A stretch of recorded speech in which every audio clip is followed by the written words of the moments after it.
Hi, welcome to Greencow. This is another episode of Good News from Greencow. I'm Lee Watson. I'm here with my business partner, Miranda. Miranda, what do we have in store today? Hi, everybody. So today we are focusing on creating a powerful social media profile that represents all of your interests or businesses. So we know that a lot of people who watch our videos tend to do a lot of different things. And one of the questions that a lot of them have asked us is, how can I talk about all of these different things on my personal social media without seeming overwhelming or inconsistent or just really promotional? Okay, great. So using their social media, their personal social media here, how is it that we do discuss anything about our businesses here on this page? Sure. So, most everybody's familiar with the fact that we have different types of social media pages. As a business can have its own page. If you have a certain hobby that you're really invested in, you can actually have a public page for that hobby. Some people have pages for their pets and things like that. It's Really? kind of cute. I should do that in my I should have known that. But you can also have a public figure page, which is what a lot of people do if you're an author or you're a musician or something like that. So those are not the kinds of pages we're talking about today. I'm going to call those business pages. I know that they're not all businesses, but it helps to simplify things. Yeah, I think people will understand them as business pages, and they do different things. So that's good. So how do you make a strategic choice about which platforms to use? Right. Okay. So we're talking about how, you might have a lot of different business pages, but you also should have someone has to have a personal profile to create business pages on Facebook, at least. Different platforms are a little bit different, but you also have a personal profile, and that's you. And when it comes to strategic choices, you need to decide, what aspects of your various interests and businesses you want to put out there. So it's not necessary to talk about everything, but if you want to talk about multiple things, I personally tend to think that's a good thing. I think it makes it, you well-rounded. I am a poet as well as I do the social media work. I do resumes, and I talk about all of that stuff on my personal profile, and people tend to be interested in it, and it makes you seem like a well-rounded person. But you have to make a strategic choice about what you actually want to promote and where you want to put that information, and that can be a little bit different based on who you are and what you're trying to promote, what your main interests are, and what you have time for also. But when it comes to your personal profile, that's kind of where all this stuff sort of comes together, and you can talk about yourself as one person who does multiple things. Sure. So what does it look like to maintain some sort of consistency across these different pages? Yeah, I think consistency is pretty important. You want to make sure that you're coming across as the same type of person on all your different pages. I use an example when I teach about this, where if somebody's Googling you and you're promoting yourself as a chef, but when they Google you, all they can find about stuff is about your surfboards, then that's a problem. I like the surfboard story. You like the surfboard story. But the issue with that is that, we all know that in 2020, if you're a ghost online, that's a problem. People are going to wonder why you're not there somewhere, especially if you're a professional. People are going to wonder why you don't at least have a LinkedIn page, a personal website, something. But there have been studies that show that it's just as bad that if somebody were to Google you and find the surfboards, if you're not consistent.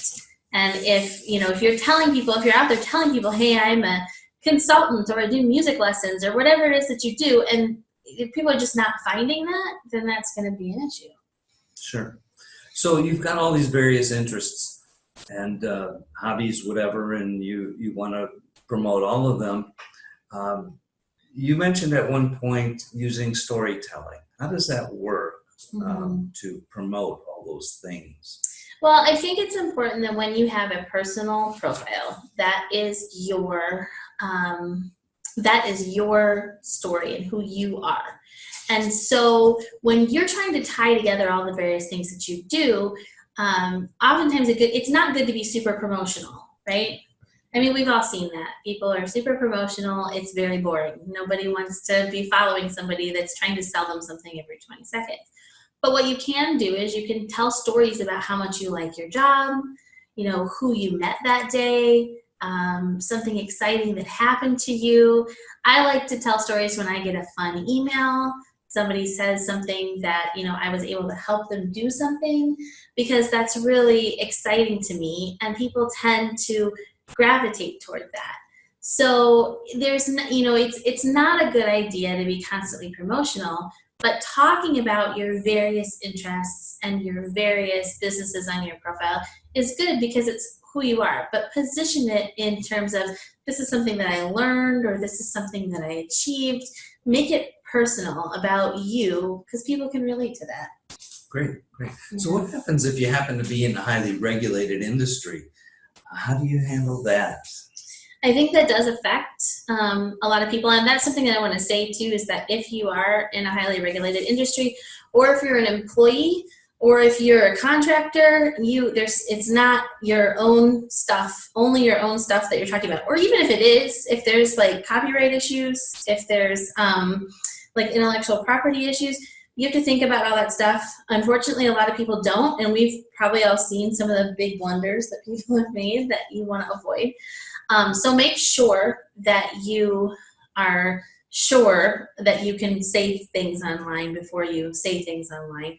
My personal philosophy is that I never say anything negative about any person.